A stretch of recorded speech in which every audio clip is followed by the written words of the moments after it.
हाँ जी साथियों, ज्योतिष दा एक्सरे किताब भाग नंबर 17 लेख नंबर 10 ज्योतिष दा व्यक्ति नूं छड़ा रखण दा योग।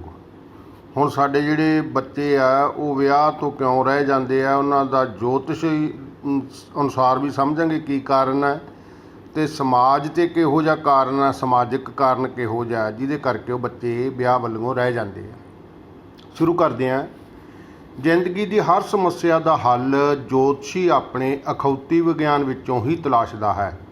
सो जेकर कोई व्यक्ति विआउण वल्लों रह जाता है तां भी ज्योतिष उसका हल अपने इस अखौती विग्यान के आधार पर ही देवेगा, क्योंकि वो इसनूं विग्यानक नियमां वांग परपक्क समझते हैं। सो हेठ दर्ज कुंडली च ज्योतिष की जवाब दिंदा है कि उस व्यक्ति का विआह क्यों नहीं होया। आओ जाणीए ज्योतिष की समझ की है। अपरोक्त कुंडली वाले व्यक्ति का विआह ज्योतिष मुताबक उन्नी देर नहीं होना जिन्नी देर इस कुंडली के दोष नूं मुक्त नहीं किया जाता। जानी विआह च रुकावट बने ग्रहां नूं ज्योतिषी जी महाराज राही नज़र नियाज नहीं दिती जाती। ज्योतिष किसी भी काम नूं ना होना उन्नी देर ही आखदा है जिन्नी देर उसका उपा नहीं करवाया जाता। आओ पहला इस कुंडली के दोष नूं पढ़ीए। ज्योतिष ने कुंडली दे हर घर नूं कुछ जिम्मेवारियां दे रखियां हैं। इस नाल एक तां इन्हां दा काम सखाला हो गया है ते दूसरा आम आदमी नूं विग्यान भी लगता है। जदों कोई ज्योतिषी किसी चैनल ते बैठ के भविख दस रहा हुंदा है तो वह प्रश्न करने वाले नूं ही सवाल करता है कि आप इस बारे की पूछना चाहते हो। आपां ही फिर दसदे हाँ कि इस बच्चे की उम्र 28-29 साल हो गई है, हाले तक कोई रिश्ता नहीं बनया। सो फिर वो अकले विआह ते केंद्रित होकर कुंडली के 7 नंबर घर में अपना ध्यान केंद्रित करता है, क्योंकि विआह की जिम्मेवारी इसे करती है। इस घर में आउंदियां ही वो इस विच किहड़ी राशि है इसनूं देखदा है। जिवें उपरोक्त कुंडली विच 7 नंबर घर में 2 नंबर राशि है। ज़्यादा बरीकी नाल ते अणजाण व्यक्ति दे समझण लई घर नंबर ब्रैकटां विच पाए गए हैं ते राशि नंबर बिना ब्रैकट दे पाए गए हैं। ये साथियों समझ लिओ, क्योंकि घर जिहड़ा वो होर चीज़ हुंदी है ते राशि बदलती रहिंदी है 2 घंटे बाद। इस करके ये मतलब मेरे नंबरां दा वखरेवा ब्रैकटां पा के कीता है। इत्थे राशि का इस घर उपर पैण वाला प्रभाव देखा जाता है। जिवें इस घर विच 2 नंबर राशि बिरख है। 7 नंबर घर का मालक ग्रह शुक्र है तो इस 2 नंबर राशि का स्वामी भी शुक्र ही है। सो शुक्र नूं ही ज्योतिष ने पत्नी का कारक ऐलानिया है। इसे कड़ी नूं अगे वधाउंदिआं ज्योतिष इस घर में बैठे ग्रह नूं भी देखदा है। जिवें इस 7 नंबर घर में इस वेले राहू बैठा है तो राहू का काम ही बनते काम नूं विगाड़ना है। जानी ये निशाना ज्योतिषी जी की नज़र चढ़ जाता है तो राहू डिक्का बनया होया है। फिर आई दृष्टि की वारी। इस घर उपर केतू की सीधी दृष्टि पै रही है। सो ये भी तय हो गया कि माड़े ग्रह नूं होड़ मारा करन विच इसकी भी काफ़ी भूमिका है। जानी जे देसी आधार नाल देखीए तो राहू बैठा उस आदमी की जनानी के घर च जिसकी ये कुंडली है शराब पी रहा है तो केतू उसनूं शराब परोस रहा है, जानी होर भी माड़ा करन विच मदद कर रहा है। अगले 2 कदम होर चुकदिआं ज्योतिष हुण वेखदा है कि इस 7 नंबर घर का मालक ते पत्नी का कारक शुक्र किहड़ियां हालतां विच बैठा है। ये शनि जी महाराज के घर नंबर 10 विच शनि की क्रूर दृष्टि हेठ विराजमान है तो रहिंदी खुंदी कसर मंगल ने पूरी कर दी। भाव के दोहां माड़े ग्रहां ने इस चोबर की पत्नी नूं अपने काबू विच कर रखा है। रही गल 5 नंबर राशि की जिस विच ये तीनों विराजमान ने, ये सूरज की है। सूरज अपनी राशि वाल वेखदा है तो वह भी इस सारे कासे का बुरा मनाउंदिआं अपनी मुछ नूं वट चाढ़दा है। जानी हुण तक दे सारे निशाने यही हैं कि इस मुंडे का विआह होण का कोई चांस नहीं है। अगे आई गल सब तो महत्वपूर्ण घर जानी पहले घर लगन की। इस नूं देखे बिना ज्योतिष का बेड़ा पूरा नहीं हुंदा, क्योंकि सब तो वध महानता इन्हां इस घर नूं ही दिती हुई है। ਸੋ ਇਸ ਘਰ ਵਿੱਚ ਵੀ ਕੇਤੂ ਜੀ ਇਸ ਨੂੰ ਅਪਵਿੱਤਰ ਕਰੀ ਬੈਠੇ ਹਨ। ਉੱਤੋਂ ਇਸ ਘਰ ਵਿੱਚ ਰਾਸ਼ੀ ਮੰਗਲ ਮਹਾਰਾਜ ਦੀ ਹੈ, ਅਰਥਾਤ ਹਰ ਵੇਲੇ ਹਰ ਪਾਸੇ ਤੋਂ ਨਿਰਾਸ਼ਾ ਹੀ ਹੱਥ ਲੱਗੀ ਹੈ। ਇਸ ਕਰਕੇ ਇਹ ਮੁੰਡਾ ਬਹੁਤੀ ਨਾ ਪਾਲੇ। ਪਰ ਆਪਾਂ ਉੱਪਰ ਪੜ੍ਹ ਆਏ ਹਾਂ ਕਿ ਇਹ ਪਹਿਲਾਂ ਤਾਂ ਕੁੰਡਲੀ ਦੇ ਦੋਸ਼ ਗਿਣਾ ਕੇ ਸਾਰੀ ਜ਼ਿੰਮੇਵਾਰੀ ਗ੍ਰਹਿਆਂ 'ਤੇ ਪਾਉਂਦੇ ਹਨ, ਜਿਵੇਂ ਇਸ ਕੁੰਡਲੀ ਵਿੱਚ ਵੀ ਪਾਈ ਹੈ। ਹੁਣ ਜੇਕਰ ਇਸ ਗੱਲ 'ਤੇ ਹੀ ਅੜੇ ਰਹਿਣ ਕਿ ਕੋਈ ਲਾਭ ਨਹੀਂ ਉਪਾਅ ਕਰਨ ਦਾ ਵੀ, ਇਸ ਦਾ ਵਿਆਹ ਨਹੀਂ ਹੋ ਸਕਦਾ, ਤਾਂ ਪੁੱਛਣ ਵਾਲਾ ਇਹਨਾਂ ਲਈ ਕੀ ਲਈ ਬੈਠਾ ਹੈ। ਸੋ ਇਸ ਤੋਂ ਬਾਅਦ ਹੀ ਜੋਤਸ਼ੀ ਅਸਲ ਮੁੱਦੇ 'ਤੇ ਆਉਂਦਾ ਹੈ, ਜਾਣੀ ਪੂਰਾ ਡਰਾਉਣ ਤੋਂ ਬਾਅਦ ਗਾਹਕ ਦੀ ਜੇਬ ਖਸਕਾਉਣ ਵਾਲੇ ਪਾਸੇ ਨੂੰ। ਫਿਰ ਗਾਹਕ ਨੂੰ ਆਖਦਾ ਹੈ, ਇਹਦੇ 'ਚ ਡਰਨ ਵਾਲੀ ਕਿਹੜੀ ਗੱਲ ਹੈ, ਦੁਨੀਆ 'ਤੇ ਅਜਿਹਾ ਕੋਈ ਰੋਗ ਨਹੀਂ ਜਿਸ ਦਾ ਕੋਈ ਉਪਾਅ ਨਾ ਹੋਵੇ।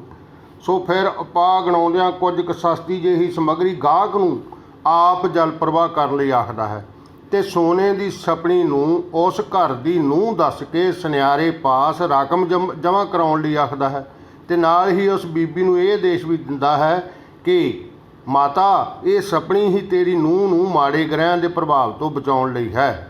ਇਸ ਕਰਕੇ ਤੂੰ ਇਸ ਦੇ ਦਰਸ਼ਨ ਨਹੀਂ ਕਰਨੇ, ਕਿਉਂਕਿ ਨੂੰਹ ਦੀ ਅਤੇ ਸੱਸ ਦੀ ਤਾਂ ਪਹਿਲਾਂ ਹੀ ਨਹੀਂ ਬਣਦੀ ਹੁੰਦੀ। ਸੋ ਤੂੰ ਇਹ ਰਕਮ ਸੁਨਿਆਰੇ ਨੂੰ ਦੇ ਆਵੀਂ, ਮੈਂ ਸ਼ੁੱਧੀਕਰਨ ਤੋਂ ਬਾਅਦ ਜਲ ਪ੍ਰਵਾਹ ਕਰਾਂਗਾ। ਜੋਤਸ਼ੀ ਜੀ ਦਾ ਅਸਲ ਮਕਸਦ ਉੱਪਰਲਾ ਪਹਾੜਾ ਪੜ੍ਹ ਕੇ ਹੀ ਪੂਰਾ ਹੁੰਦਾ ਹੈ, ਜਿਸ ਨੂੰ ਸੁਣ ਕੇ ਪੜ੍ਹਿਆ ਲਿਖਿਆ ਵੀ ਅਜਿਹੇ ਹੀ ਗਿਣਤੀ ਮਿਣਤੀ ਵਿੱਚ ਪੈ ਕੇ ਆਪਣੇ ਆਪ ਦੇ ਗ੍ਰਹਿਆਂ ਨੂੰ ਸਿਰਫ ਇਸ ਦੋਸ਼ ਲਈ ਮੰਨ ਲੈਂਦੇ ਹਨ, ਇਸ ਲਈ ਦੋਸ਼ੀ ਮੰਨ ਲੈਂਦੇ ਹਨ ਕਿਉਂਕਿ ਉਹਨਾਂ ਨੂੰ ਇਸ ਟੇਢੇ ਵਿਸ਼ੇ ਦੀ ਕੋਈ ਜਾਣਕਾਰੀ ਨਹੀਂ ਹੁੰਦੀ। ਆਪਣਾ ਜੋਤਸ਼ੀਆਂ ਵਾਂਗ ਹੀ ਇਸ ਪਹਾੜੇ ਨੂੰ ਪੜ੍ਹਨ ਦਾ ਮਤਲਬ ਸਿਰਫ ਇੱਕ ਹੀ ਹੈ ਕਿ ਆਪਾਂ ਇਹ ਸਮਝ ਸਕੀਏ ਕਿ ਇਹ ਕਿਸ ਤਰ੍ਹਾਂ ਸ਼ਬਦਾਂ ਦਾ ਜਾਲ ਬੁਣ ਕੇ ਸਾਨੂੰ ਬੁੱਧੂ ਬਣਾਉਂਦੇ ਹਨ, ਅਤੇ ਆਪਾਂ ਹੁਣ ਇਸ ਬਾਰੇ ਜਾਣਕਾਰੀ ਰੱਖਦੇ ਹੋਏ ਇਹਨਾਂ ਦੇ ਇਸ ਅਖੌਤੀ ਵਿਗਿਆਨ ਦੀਆਂ ਧੱਜੀਆਂ ਉਡਾਉਂਦੇ ਹਾਂ। ਵਿਆਹ ਨਾ ਹੋਣ ਦੇ ਅਸਲੀ ਕਾਰਨਾਂ ਵਿੱਚੋਂ ਸਭ ਤੋਂ ਪਹਿਲਾ ਅਤੇ ਵੱਡਾ ਕਾਰਨ ਕੁੜੀਆਂ ਅਤੇ ਮੁੰਡਿਆਂ ਦੀ ਗਿਣਤੀ ਦਾ ਬਰਾਬਰ ਨਾ ਹੋਣਾ ਹੀ ਹੈ। ਇਸ ਵਿੱਚ ਆਓ ਪਹਿਲਾਂ ਅੰਕੜਿਆਂ 'ਤੇ ਧਿਆਨ ਮਾਰੀਏ। ਪ੍ਰਤੀ 1000 ਮੁੰਡਿਆਂ ਪਿੱਛੇ ਲੜਕੀਆਂ ਦੀ ਜਨਮ ਦਰ ਵਿੱਚ ਪੰਜਾਬ ਅਤੇ ਭਾਰਤ ਦੀ ਕੀ ਸਥਿਤੀ ਹੈ? ਮਰਦਮਸ਼ੁਮਾਰੀ ਦਾ ਸਾਲ 3 ਕਾਲਮ ਬਣਾਏ ਵੇ ਮੇਰੇ। ਪੰਜਾਬ 'ਚ ਲੜਕੀਆਂ ਦੀ ਗਿਣਤੀ ਪ੍ਰਤੀ 1000, ਭਾਰਤ 'ਚ ਲੜਕੀਆਂ ਦੀ ਗਿਣਤੀ ਪ੍ਰਤੀ 1000।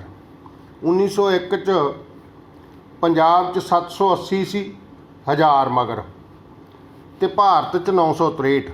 1911 'ਚ ਪੰਜਾਬ ਦੀਆਂ ਆਪਾਂ ਕੱਲੀਆਂ ਗਿਣ ਦਿੰਦੇ ਹਾਂ। 1911 'ਚ 791, 1921 'ਚ 799, 1931 'ਚ 815। ਇਹ 1000 ਪਿੱਛੇ ਹੈ, ਇੰਨੀਆਂ ਅਸੀਂ ਕੁੜੀਆਂ ਘੱਟ ਜੰਮਦੇ ਹਾਂ। 1941 'ਚ 836, 1951 'ਚ 844, 1961 'ਚ 854, 1971 'ਚ 865, 1981 'ਚ 879, 1991 'ਚ 882, 2001 'ਚ 874। ਇਹ ਕੁੜੀਆਂ ਅਸੀਂ ਇੰਨੀਆਂ ਘੱਟ ਜੰਮੀਆਂ। ਜੇ ਉਹ ਜੋਤਸ਼ੀ ਨੂੰ ਪੁੱਛੀਏ ਵੀ ਜੇ ਅਸੀਂ 1996 ਦਾ ਅੰਕੜਾ ਦੇਖਦੇ ਹਾਂ ਤਾਂ 1996 'ਚ 207 ਕੁੜੀਆਂ ਅਸੀਂ ਘੱਟ ਜੰਮੀਆਂ ਸੀ, 793 ਕੁੜੀਆਂ ਜੰਮੀਆਂ ਸੀ 1000 ਮਗਰ, ਅਤੇ 207 ਮੁੰਡੇ ਤਾਂ ਰਹਿਣੇ ਹੀ ਰਹਿਣੇ ਆ, ਭਾਵੇਂ ਉਹਦੇ ਵਾਸਤੇ ਤੁਸੀਂ ਜਿਹੋ ਜਿਹਾ ਮਰਜ਼ੀ ਪਾ ਕਰ ਦਿਓ, ਕਿਉਂਕਿ ਉਹਨਾਂ ਵਾਸਤੇ ਅਸੀਂ ਕੁੜੀ ਹੋਈ ਨਹੀਂ ਜੰਮੀ। 2011 ਵਿੱਚ 0 ਤੋਂ 6 ਸਾਲ ਦਾ ਪੰਜਾਬ ਦਾ ਅੰਕੜਾ 793, ਅਤੇ ਫਿਰ 1911 ਵਾਲਾ ਹੀ ਜਾਣੀ 1000 ਮੁੰਡੇ ਪਿੱਛੇ ਸਿਰਫ 791 ਲੜਕੀਆਂ। ਇੱਥੇ ਇਹ ਵੀ ਯਾਦ ਕਰਵਾ ਦਿਆਂ ਕਿ ਬੌਰੀਆ ਸਮਾਜ ਵਿੱਚ ਦਾਜ ਵਰਗੀ ਲਾਹਨਤ ਨਾ ਹੋਣ ਕਰਕੇ ਕੁੜੀਆਂ ਦੀ ਗਿਣਤੀ 1000 ਮੁੰਡੇ ਪਿੱਛੇ 1034 ਹੈ। ਇਹੀ ਸਵਾਲ ਸਾਡਾ ਛਪਣੀ ਦੀ ਮੰਗ ਕਰਨ ਵਾਲੇ ਜੋਤਸ਼ੀ ਸਹਿਬਾਨਾਂ ਨੂੰ ਹੈ ਕਿ ਪੰਜਾਬ 'ਚ ਮਾੜੇ ਗ੍ਰਹਿ 1901 ਤੋਂ ਹੀ ਮੁੰਡਿਆਂ ਦੀਆਂ ਜਨਮ ਕੁੰਡਲੀਆਂ ਵਿੱਚ ਕਿਉਂ ਵੱਧ ਰੋਲ ਅਦਾ ਕਰਦੇ ਹਨ। ਅੱਜ ਦੇ ਹਾਲਾਤ ਮੁਤਾਬਕ 207 ਮੁੰਡਿਆਂ ਲਈ ਅਸੀਂ ਕੁੜੀਆਂ ਹੀ ਨਹੀਂ ਜੰਮੀਆਂ, ਤਾਂ ਫਿਰ ਤੁਹਾਡੀ ਛਪਣੀ ਉਹਨਾਂ ਦਾ ਘਰ ਕਿਵੇਂ ਵਸਾਵੇਗੀ?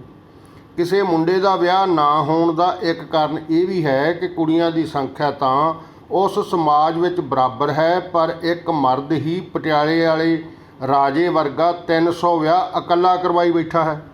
ਅਗਰ ਅਪਰੋਤਕ ਜਨਮ ਕੁੰਡਲੀ ਕਿਸੇ ਕੁੜੀ ਦੀ ਹੁੰਦੀ ਤਾਂ ਇਹਨਾਂ ਇਹ ਪਹਾੜਾ ਪੜ੍ਹ ਕੇ ਵਿਆਹ ਲੇਟ ਹੋਣ ਦਾ ਕਾਰਨ ਗਿਣਾ ਦੇਣਾ ਸੀ। ਅਗਰ ਇਹ ਜਨਮ ਕੁੰਡਲੀ ਕੁੜੀ ਦੀ ਹੁੰਦੀ ਤਾਂ ਅਸੀਂ ਇਸ ਨੂੰ ਜੋਤਸ਼ੀ ਪਾਸ ਕਦੋਂ ਲੈ ਕੇ ਜਾਂਦੇ। ਆਮ ਧਾਰਨਾ ਹੈ ਕਿ ਕੁੜੀ ਜਾਂ ਮੁੰਡੇ ਦੇ ਵਿਆਹ ਦਾ ਫਿਕਰ ਸਭ ਤੋਂ ਜ਼ਿਆਦਾ ਮਾਂ ਅਤੇ ਦਾਦੀ ਹੀ ਕਰਦੀਆਂ ਹਨ, ਜਾਣੀ ਔਰਤ ਮੈਂਬਰ ਹੀ ਕਰਦੇ ਹਨ, ਘਰ ਦੇ ਮਰਦ ਨਹੀਂ। ਇੱਥੇ ਵੀ ਇਹੀ ਹੋਣਾ ਸੀ। ਜਦੋਂ ਇਹ ਕੁੜੀ 14 ਕੁ ਸਾਲ ਦੀ ਹੋਣੀ ਸੀ ਤਾਂ ਕੁੜੀ ਦੀ ਦਾਦੀ ਨੂੰ ਫਿਕਰ ਖੜਾ ਹੋਣਾ ਸੀ ਕਿ ਮੇਰਾ ਵਿਆਹ ਤਾਂ 14-15 ਸਾਲ ਦੀ ਦਾ ਹੋ ਗਿਆ ਸੀ, ਪਰ ਇਸ ਦੇ ਮਾਂ ਪਿਓ ਨੇ ਤਾਂ ਇਸ ਬਾਰੇ ਫਿਕਰ ਹੀ ਨਹੀਂ ਕੀਤਾ। ਧੀ ਤਾਂ ਜਵਾਨ ਹੋ ਗਈ, ਪਰ ਹਾਲੇ ਸਕੂਲ ਹੀ ਤੋਰੀ ਫਿਰਦੇ ਨੇ, ਕਦੋਂ ਵਿਆਹੁਣਗੇ। ਸੋ ਕਿਉਂਕਿ ਦਾਦੀ ਦਾ ਵਿਆਹ ਸੀ ਜਿਹੜਾ 14-15 ਸਾਲ ਦੀ ਦਾ ਹੋਇਆ ਸੀ, ਉਹ ਉਸ ਸਾਲ 'ਚ ਹੀ ਪੋਤੀ ਦਾ ਵਿਆਹ ਵੀ ਕਰਨਾ ਚਾਹੁੰਦੀ ਹੈ। ਸੋ ਉਹ ਕੁਝ ਕੁ ਦਿਨ ਉਡੀਕ ਤੋਂ ਬਾਅਦ ਜੋਤਸ਼ੀ ਜੀ ਕੋਲ ਚਲੀ ਜਾਂਦੀ ਹੈ ਅਤੇ ਬਿਨਾਂ ਜੋਤਸ਼ੀ ਦੇ ਕੁਝ ਬੋਲਿਆਂ ਸਾਰਾ ਵਿਖਿਆਨ ਕਰ ਦਿੰਦੀ ਹੈ। ਜੋਤਸ਼ੀ ਕਿਉਂਕਿ ਘਰ ਦੀ ਹਾਲਤ ਨੂੰ ਜਾਣਦਾ ਹੈ, ਉਹ ਜਨਮ ਕੁੰਡਲੀ ਖੋਲ੍ਹਦਾ ਹੈ ਅਤੇ ਮਾਤਾ ਨੂੰ ਆਖ ਦਿੰਦਾ ਹੈ ਕਿ ਇਸ ਦਾ ਵਿਆਹ ਵਾਧਾ ਯੋਗ ਬਣਦਾ ਹੈ, ਮਤਲਬ ਇੱਕ ਅੜਿੱਕਾ ਹੈ ਵਿਆਹ 'ਚ।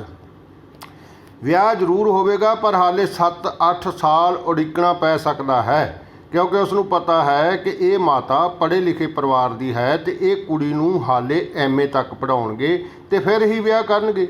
ਸੋ ਕੁਝ ਕੁ ਡੇਟਾ ਮਾਤਾ ਦਿੰਦੀ ਹੈ ਅਤੇ ਵਾਪਸ ਘਰ ਆ ਜਾਂਦੀ ਹੈ। ਕੁਝ ਕੁ ਭੇਟਾ ਮਾਤਾ ਦਿੰਦੀ ਹੈ ਅਤੇ ਵਾਪਸ ਘਰ ਆ ਜਾਂਦੀ ਹੈ। ਇਹੀ ਫਤੂਰ ਕੁੜੀ ਦੀ ਮਾਂ ਨੂੰ 19-20 ਸਾਲ ਦੀ ਕੁੜੀ ਹੋਣ 'ਤੇ ਚੜ੍ਹਦਾ ਹੈ, ਕਿਉਂਕਿ ਉਸ ਦਾ ਵਿਆਹ ਅੰਗਰੇਜ਼ਾਂ ਦੇ ਬਣਾਏ ਉਸ ਕਾਨੂੰਨ ਤੋਂ ਬਾਅਦ ਹੋਇਆ ਹੈ, ਜਿਸ ਵਿੱਚ ਉਹਨਾਂ 18 ਸਾਲ ਤੋਂ ਘੱਟ ਉਮਰ ਦੀ ਲੜਕੀ ਦੇ ਵਿਆਹ ਦੇ ਯੋਗ ਹੀ ਨਹੀਂ ਸਮਝਿਆ ਸੀ। ਉਹ ਵੀ ਕੁੜੀ ਦੀ ਜਨਮ ਪੱਤਰੀ ਚੁੱਕਦੀ ਹੈ ਅਤੇ ਉਸੇ ਜੋਤਸ਼ੀ ਕੋਲ ਜਾਂਦੀ ਹੈ ਜਿਸ ਕੋਲ ਪਹਿਲਾਂ ਸੱਸ ਗਈ ਸੀ। ਉਹ ਵੀ ਬਿਨਾਂ ਦੱਸਿਆ ਆਪਣਾ ਦੁੱਖ ਫੋਲਦੀ ਹੈ ਅਤੇ ਉਸ ਕੋਲੋਂ ਸਮਾਧਾਨ ਪੁੱਛਦੀ ਹੈ। ਸੋ ਜੋਤਸ਼ੀ ਜੀ ਪੱਤਰੀ ਖੋਲ੍ਹਣ ਦੇ ਬਹਾਨੇ ਕੁਝ ਭੇਟਾ ਲੈ ਕੇ ਉਸ ਨੂੰ ਵੀ ਇਹੀ ਲਾਰਾ ਲਾਉਂਦੇ ਹਨ ਕਿ ਸ਼ੁਕਰ ਦੀ ਸਥਿਤੀ ਠੀਕ ਨਾ ਹੋਣ ਕਰਕੇ ਇਸ ਦਾ ਵਿਆਹ ਹਾਲੇ 5-4 ਸਾਲ ਨਹੀਂ ਹੋ ਸਕਦਾ। ਵਿਆਹ ਲੇਟ ਹੋਣ ਦਾ ਅਸਲੀ ਕਾਰਨ, ਅੱਜ ਦੀਆਂ ਕੁੜੀਆਂ ਨੂੰ ਜਦੋਂ ਅਸੀਂ ਗ੍ਰੈਜੂਏਸ਼ਨ ਕਰਵਾਉਂਦੇ ਹਾਂ ਅਤੇ ਉਸ ਦੇ ਇਸ ਪੜ੍ਹਾਈ ਨੂੰ ਪੂਰਾ ਕਰਦਿਆਂ ਹੀ ਉਮਰ ਤਕਰੀਬਨ 24-25 ਸਾਲ ਹੋ ਜਾਂਦੀ ਹੈ। ਫਿਰ ਉਸ ਕੁੜੀ ਨੂੰ ਅਸੀਂ ਇੰਨੀ ਕੁ ਸਿੱਖਿਆ ਦਿੱਤੀ ਹੈ ਕਿ ਉਹ ਬਾਪ ਦੇ ਘਰੋਂ ਸਹੁਰੇ ਘਰ ਜਾਣ ਦਾ ਨਕਸ਼ਾ ਆਪਣੇ ਦਿਮਾਗ ਵਿੱਚ ਬਣਾਉਂਦੀ ਹੈ।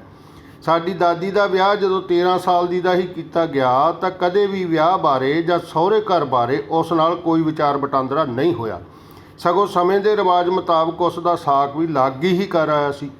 ਇਸ ਪੜ੍ਹੀ ਹੋਈ ਕੁੜੀ ਦੀ ਮਾਂ ਦੀ ਵੀ ਇਸ ਬਾਰੇ ਕਿਸੇ ਰਾਏ ਨਾ ਲਈ।